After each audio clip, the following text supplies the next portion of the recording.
Assalamualaikum warahmatullahi wabarakatuh. Kembali kita ke dalam slot 30 hari mengenal Al-Quran. Okey, pada hari ini saya ingin menyampaikan perkongsian sedikit tentang tadabbur juzud yang ke-16. Juzud 16 mengikumi 3 surah. Surah yang pertama ialah surah Al-Kahfi, bermula daripada ayat 75 hingga ke 110. Dan surah kedua pula adalah surah Maryam, bermula daripada ayat 1 hingga ke 98. Dan diakhiri dengan surah Taha daripada ayat 1 hingga 135. Okey, mari kita saksikan sedikit perkongsian tentang 3 surah ini. Marilah kita melihat sedikit tentang perkongsian surah Al-Kahfi ini. Okey, di dalam ayat yang ke 75 hingga ke 82, Allah telah menerangkan tentang sambungan daripada kisah Nabi Musa AS dengan Nabi Khidir AS, yang mana ia merupakan sambungan daripada kisah-kisah Nabi Musa AS dan Nabi Khidir AS di dalam juzud yang ke-15. Okey, jika kita perhatikan pula pada ayat yang ke-83 hingga ke-93 di dalam juzud yang ke-16 ini, kita akan melihat bahawa Allah telah menceritakan kepada kita tentang perjalanan Zulkarnain. Okey, siapa itu Zulkarnain? Zulkarnain telah diceritakan oleh Allah SWT sebagai seorang susuk yang mana beliau ikhlas dalam menyampaikan keadilan tanpa mengharapkan pembalasan daripada manusia. Dan jika kita perhatikan juga di dalam surah ini juga, di dalam ayat ini juga, yang mana Allah telah menggambarkan bahawa Zulkarnain ini telah diminta oleh sebuah kaum untuk membina sebuah tembok yang untuk menghalangi sebuah kaum yang lain, yang mana kaum yang lain ini dikatakan sebuah kaum yang melakukan kerosakan di atas muka bumi ini. Jika tidak dihalangnya, dia akan melakukan kerosakan di muka bumi ini. Jadi Zulkarnain ini telah bersetuju untuk membina sebuah tembok yang menghalang kaum ini daripada keluar. Yang mana tembok ini telah ditakdirkan oleh Allah SWT di akhir zaman nanti, iaitu akan menjadi salah satu daripada tanda-tanda besar kiamat. Yang mana seperti yang kita maklum bahawa tembok ini adalah pada akhir zaman nanti akan runtuh dan Ya'juj dan Ma'juj akan keluar menebusinya. Ini adalah sedikit tentang perkongsian tentang surah Al-Kahfi. Marilah kita mendengar pula tentang perkongsian surah Maryam. Jika kita perhatikan di dalam surah ini, kita akan menjumpai tentang penceritaan tentang pembentukan keluarga berasaskan pendidikan. Hal ini, jika kita perhatikan, dia merupakan teras penceritaan di dalam surah ini, ataupun disebut sebagai tema penceritaan di dalam surah ini. Okey, jika di dalam surah ini kita akan melihat beberapa kisah yang diceritakan oleh Allah SWT kepada kita.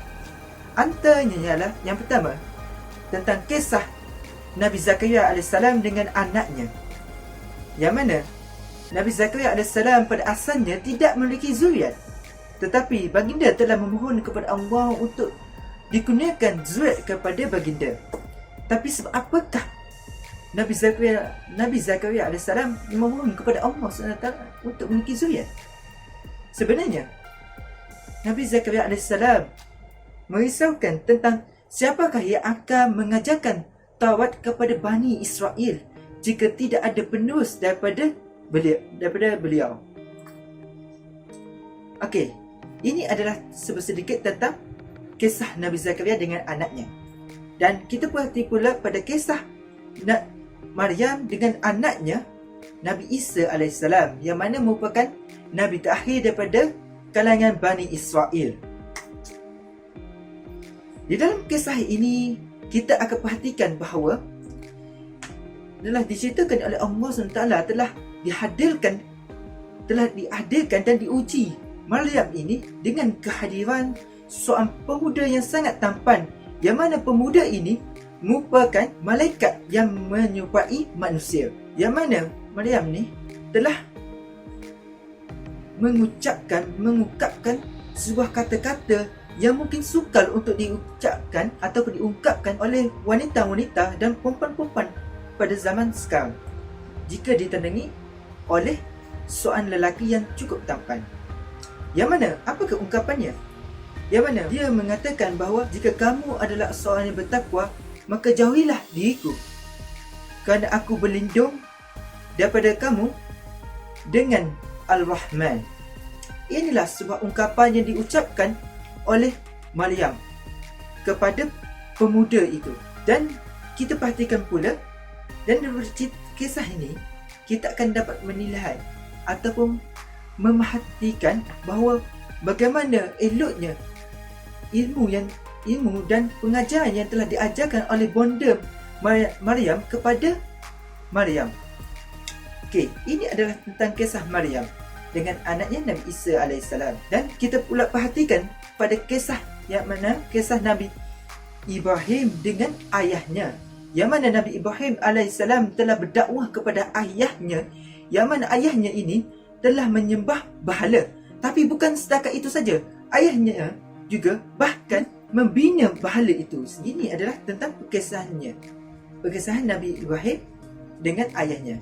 Dan yang mana kita perlu perhatikan pada kisah yang seterusnya, yang mana Nabi Ismail AS membentuk sebuah institusi kekeluargaan berasaskan solat dan zakat. Okey, setakat ini saja perkongsian tentang surah Maryam. Mari kita tengok pula pada surah yang seterusnya. Marilah kita mendengar terlebih perkongsian yang seterusnya, iaitu berkaitan dengan surah Taha. Di dalam surah Taha ini, ia dimulakan dengan huruf Ta, yang mana kata-kata ulama, jika suatu surah itu dimulakan dengan huruf Ta, akan didapati di dalam surah itu tentang kisah Musa yang diceritakan, yang mana dia diberikan perhatian yang cukup besar di dalam surah itu. Jika kita perhatikan juga di dalam surah Taha, jalan perceritaannya adalah berkaitan dengan pembinaan kedamaian jiwa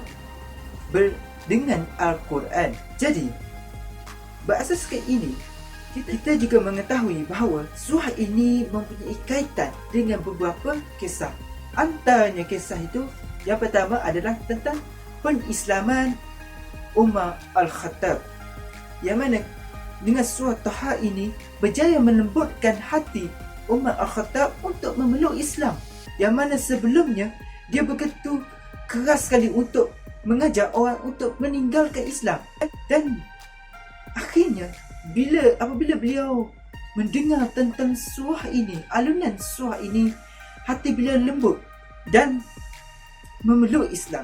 Kisah kedua yang mana ada kaitannya dengan surah ini adalah yang mana Nabi Musa AS telah diberikan peluang oleh Allah Subhanahu Wa Taala untuk mendengar secara langsung kalimah Allah SWT di Bukit Tur Sina, di Lembah Tawa, yang mana mengakibatkan beliau begitu khusyuk beribadah dan bermunajat kepada Allah SWT sehingga terlupa tentang keluarga dan anaknya yang berada di bawah Bukit Tur Sina itu. Surah Taha berakhir dengan Allah menceritakan tentang pesanan Allah SWT kepada Nabi Adam AS agar tidak terpedaya dengan tipu daya Iblis laknatullah, yang mana tipu daya Iblis ini menyebabkan Nabi Adam AS dengan Hawa keluar daripada surga dan diturunkan ke dunia. Dan bukan setakat itu saja, jika kita lihat, Iblis ni tidak pernah berhenti untuk menyesatkan kita agar dapat menarik seramai mungkin peneman beliau di dalam neraka kelak. Jadi, marilah kita mengikuti serta meninggalkan apa yang dilarang oleh Allah SWT, lebih-lebih lagi di dalam bulan yang mulia ini. Okey, akhir kalam, terima kasih di atas kesudian saudara-saudari mendengar perkongsian saya sebentar tadi. Dan saya ingin mengucapkan minta maaf di atas apa yang tersalah atau tersasul di dalam yang apa yang saya sampaikan sebentar tadi. Okey, terima kasih.